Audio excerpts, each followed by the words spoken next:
Okay. Alright guys, the topic on the table today is how we failed ourselves and others, and how we hold ourselves accountable for that failure. Alright, Matt, why don't you start? Sure. Well, I always had trouble talking to girls. I would lose track of my words and fidget. In high school, I turned to chat rooms where nobody could see how awkward I was. I started skipping class and parties to talk online. Conversations fueled my sexual fantasies. It led to a devaluation of whoever was on the other side. They weren't a person, they were a means to an end. I never actually hurt anyone physically, but I left an emotional holocaust. I met my fiancée, not in a chat room, but at college. I was studying political science in the hopes of becoming a lawyer and maybe someday a senator. Because nobody's going to say, a United States senator? What a fucking loser. Even while in a relationship, I still hung out in chat rooms.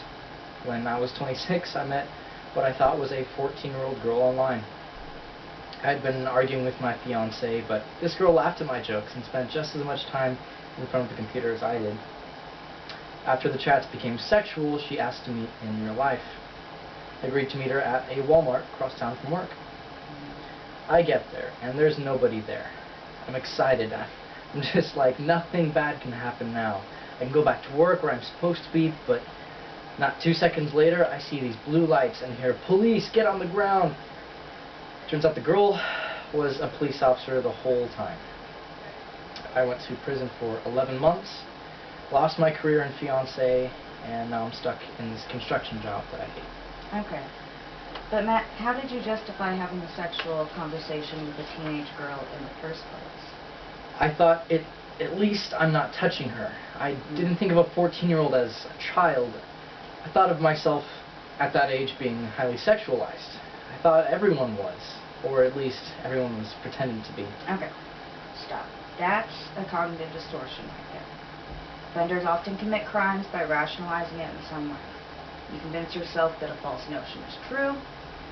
That's a cognitive distortion, right? So we need to challenge this false belief and develop a more realistic view. So let's try and challenge some sexist behaviors and skewed social views, all right? Let's imagine a scenario where a man walks into an office and a female receptionist smiles at him. Should he ask her out on a date? I've always assumed every time a woman smiles or wears a short skirt, she's coming on to me. Rob? The receptionist has to be friendly to do their job. The receptionist is in an impossible position. If a valued customer hits on her, she may fear that she'll be fired if she rejects him. Right? Rob, you've been coming to the group for a while. Why don't you tell the group about why you're here and let's work on taking responsibility. When I was 20 years old, I partied a lot. I would stay out late, ignoring my mom, texting and driving home drunk literally every night. I met a 15-year-old girl at a party and had sex with her. Her parents pressed charges, and I didn't tell my mom until I had a court date. I spent a year in prison for statutory rape and another 2 years for parole violation. Okay. And how has treatment helped you take responsibility for what you did?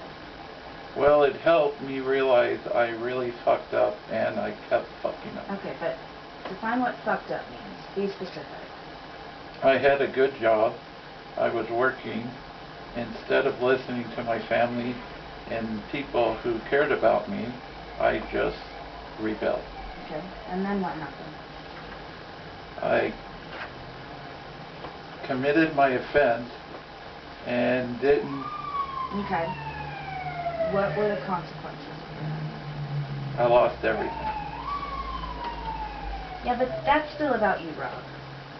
What happened to your victim? Her life was affected. I didn't know how. I haven't had contact with her. Alright. You've almost got 2 stepdaughters, about 15, your victim's age. What do you think the impact would be on them meeting someone like you when you were 20? I meant they be traumatized. They be quiet for a minute and I can't think of the right word. I'm stuck. Okay. You're getting ready to be a parent, so I'm really challenging you. What kind of person were you then? The person you wouldn't want your stepdaughters to meet now? I don't care about anything. I was drinking, using drugs. I just wanted to get rocks off. It didn't matter with who or what age. We tried to talk to them and the kids, but they,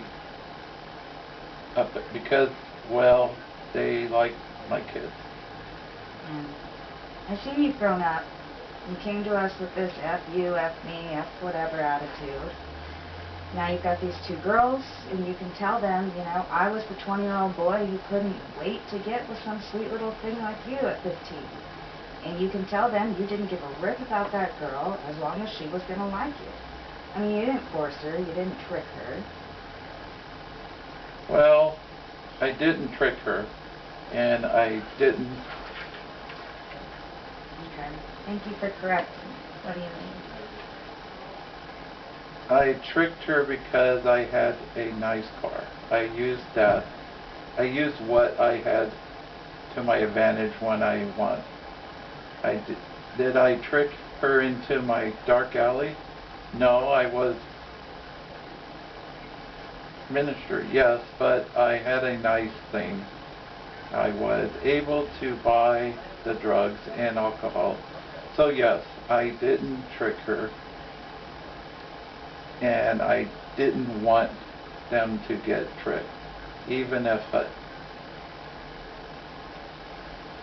mutual, but it was too young to know. Yeah. Would you want to talk to your victim in person if you could? Honestly, no. I've gotten a good thing going now, and I feel like I heard that I just fucked her life up, and I wouldn't send me in this spiral. Yeah, but that's what empathy is.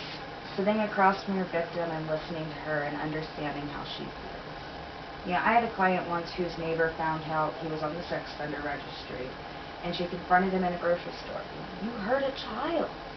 She yelled at him in the cereal aisle. And this patient had a moment of self-realization. He dropped to his knees on the linoleum floor and said, I used to be that man that did those awful things to that little girl, and the amount of regret I have sometimes is unfathomable.